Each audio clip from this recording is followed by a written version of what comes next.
Hey, welcome back to Ultra Life Today. We're having a fascinating interview with Dr. Charles Gant, MD, ND, PhD, practices in Washington, D.C.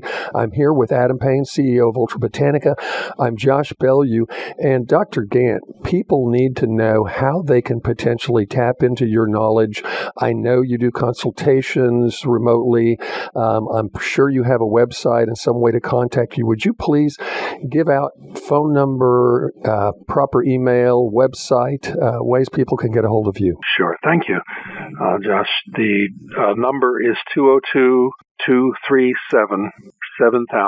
Extension 158 or 159 will go to my support people, which is Pamela or Sancheray. Okay. So 202-237-7000. The website is www.nihadc.com, and you can find a lot of my studies and some of this background information. It's a pretty expansive website, and they're redoing it all the time, but it's a good way to read about some of this more technical information. We also, there's a new blog coming out called painisInTheBrain.com, and that will be live in the next month or so. So during the break, Dr. Gant, you started off on something that was getting me incredibly excited. You were mentioning something regarding the District of Columbia and their inability to be able to help people kick the opioid addictions. Tell us about that. Yeah, and without penicillin, how are you going to treat infections? Without addressing the biochemical basis of addictions, it's not a psychosocial problem. It's not a moral problem at all. It's not a legal problem at all. It's a deficiency of the brain's natural neurotransmitters. We know how to restore them by oral supplements, as Adam mentioned, or intravenously. And so the District of Columbia, 40 years after the first publications about this topic, finally is making the sea change, and they're having so much criminality, so much violence that they know that they can't stop it now. It's just overwhelming. Parts of the District of Columbia came to us and said, "Hey, we see that you have these great studies. We see that you address the root causes of addictions, the actual neurotransmitter deficiencies. We have money left over from last year for research. What can we do?" And we're like, "Yay! Maybe the sea change what has a breakthrough! What a breakthrough!" Oh, yeah. So we made the initial application, and so in another month we have to formally do a much better application. Hopefully we'll get the money. We'll take maybe 30 to 50 opioid addicted patients and really change their life around and provide the biochemical, neurotransmitter, toxicological, immune, and even if we can get in the genetic testing, I want to know about their receptors. Are they working? And, genetically where the problems are, so we can then support those neurotransmitters specifically geared to the person's unique genetic makeup. So we're hoping, that this will come through. So it might not just be that they became addicted and they replaced their neurotransmitters with a chemical. I guess what you're alluding to, Doc, is that there might be metabolic or genomic pathways that might be deficient. Exactly. Like you can't make people addicted. Right. Most people can't become addicted. Interesting. Because they don't have the genetics to do it. Yeah, I know with alcoholism it's very specific, and they've identified certain genes. Father to son. That's my wife. She can't be addicted to alcohol. She can take it or leave it any time, and always has been able to do that. Yeah, and the same thing for me. Alcohol is like I don't like getting drunk, but it's not like the light goes on and it solves all of my chemical problems. And it's interesting. Like I know for a lot of alcoholics, the first time they take that drink of alcohol, it's like for the first time they feel normal. In my own skin. I remember, and alcohol. I used alcohol on and off in my 20s mostly, and I have alcoholism in my family, and I remember the first time I really got high on it, and I was watching TV with my dad, and he'd have a beer or two. But I have an uncle, I loved him dearly, Uncle Bob, who was full blown alcoholic, but such a nice guy, and I remember sitting there looking at TV and going, "Whoa!" I had like 3 beers, and I'm like, "Whoa." I like this.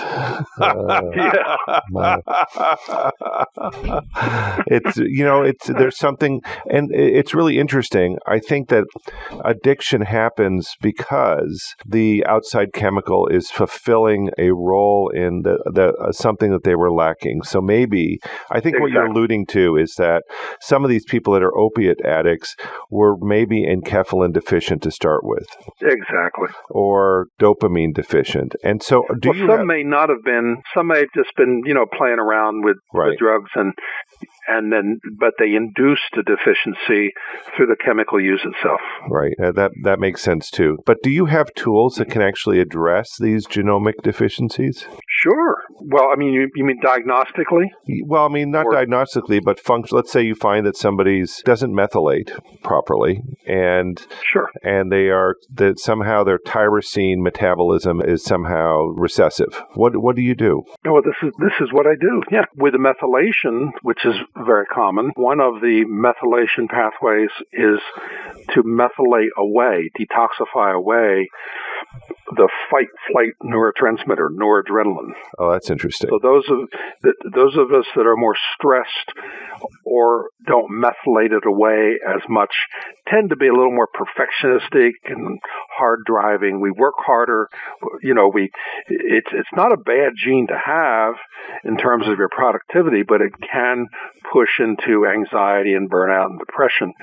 So methylation then, which is simply adding one carbon to a molecule to make a different molecule, methylation of our fight-flight neurotransmitter, noradrenaline, very, very important. We address that issue too, because if a hypomethylator may be this person who's medicating themselves with these other chemicals to try to offset that hard-driving fight-flight perfectionism kind of problem. Very interesting.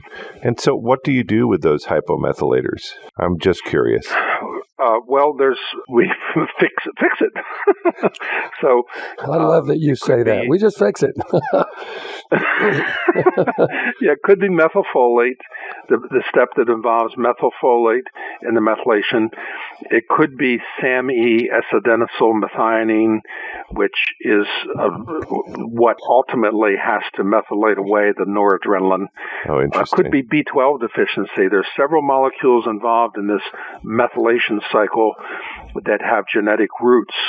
And so we just figure out what that is and plug that in, and the person's able to methylate better, able to detoxify their fight-flight neurotransmitter better.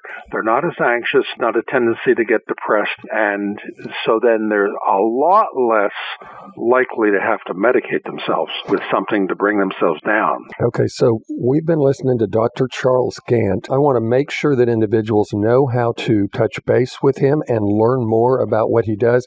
We barely scratched the surface today, Adam, with Dr. Gant. We have to have him back and do some really interesting things. I'm going to read out his information one more time here. You can reach out to Dr. Gant by phone at 202-237-7000. That's 202-237-7000 at extension 158 or 159. And I believe he mentioned Pamela or Sasha Ray or some admin people that will help you there. And then there's a amazing website that has a lot of interesting information as well as research studies that Dr. Gant has done. And it is the letter N as in Nancy, NIHADC.com. That's NIHADC.com. We never even got to talk about Endolift today, Adam. We didn't. We've got to bring him back. Well, no, we got a couple more minutes here. Do we? Yeah, we do. Okay, let's encapsulate that. So Endolift is really, it's our branded version of your formula, Dr. Gant. Mm-hmm. It's the 6 amino acids that you talked about, leucine, methionine, glycine, tyrosine, glycine, phenylalanine, D and L phenylalanine. There we go. And those are the, you have a beautiful little illustration in your book, How to End Your Addiction Now, and in Your Godly Brain about this enkephalin kind of cycle, right? And so I was surprised. You approached me, I think, 4 years ago, Doc, and said, hey, I've heard that you might be able to help us manufacture something. And then we started a friendship, and over the years we couldn't find somebody to sponsor the product, and I finally said, you know what, we're just going to make it. Yay. And so we had some formulation challenges. It was originally in capsules, but now it's in a powder. It's a drink, and it has the full dosage of those amino acids that you recommend. I was surprised. It tastes great. It can be challenging for some people. I think it tastes great. Natural lemon, natural cherry for our listeners, a little bit of MCT oil, and it mixes beautifully in water, and it actually tastes really great. And it's non-caloric because we use a non-bitter stevia in it. So Adam likes to sip it all day long. I have a cup in front of me here. He really does. We have proven that it really helps him just stay leveled out, and it's just a beautiful thing. You don't like me non-leveled out, but it's really. I'm one of those hypomethylators. I am intense, and I need something to help me to not be so stressed out. What surprised me, Dr. Gant, more than anything else was how quickly people have felt a difference when they take this supplement on an empty stomach. We had a guy. We're talking about pain management, people. We're not necessarily talking about addiction. Addiction's the other side of it, but there are those who simply have chronic pain, and they have tried different remedies for it, non-steroidal anti-inflammatories and opioids, and so this is a way to harvest the natural painkillers in the brain. Yeah, it dovetails so beautifully into the UltraCur products as well. And just for our listeners, we discovered some really interesting things, Dr. Gant. I think I may have posed the question to you one time. Well, if there are those of us that maybe are not actively in addiction to something, will it hurt us to take this product? And I think you kind of responded with something like, well, let's see, it can reduce anxiety, it can reduce stress, help you organize your thoughts. You got to the third one, and I'm like, sign me up. That's for me. I want that. So we began to experiment with it, and now we've got all kinds of health professionals using it themselves daily. Seen some amazing things. And sleep is a really interesting We had a woman that had a hysterectomy, and she couldn't sleep for 8 years. Yes. And she took Endolift, and she had the first night of good sleep after 8 years after taking the amino acids. Yeah. And we've had multiple people. See how gratifying that is to know that it's astonishing. People suffer and suffer terribly. Yep. And there are some very simple answers that simply bring us back to the root being of what we are. We make these neurotransmitters, but we have to nurture them. We have to put them back. Yeah, and our diets don't necessarily support the replenishment of these neurotransmitters. Right. You and I have talked about this. Maldigestion. Well, on and on. Yes. When I test amino acids in people, it's like, oh my God. Are they low? How do you actually do you see really low levels of circulating amino acids in people? Sure. Yeah, I test every patient, test all the amino acids, and so those ones you mentioned, Josh, are exactly the ones that are tested for, plus many others. And when I find that methionine deficiency, especially if the person has these psychiatric symptoms or has addiction or pain management, I know exactly the amino acid to plug in. That's amazing. So they can start making their own natural endorphins. That is amazing. So here we are again, wrapping something up here, Adam, at Ultra Life today from the Ultra Botanica Studios here in Oklahoma City with a fascinating interview with Dr. Charles Gant. We look forward to having you back on the show. I'm sitting next to Adam Payne, CEO of Ultra Botanica. I'm Josh Bellew, and you've been listening to Dr. Charles Gant out of Washington, D.C.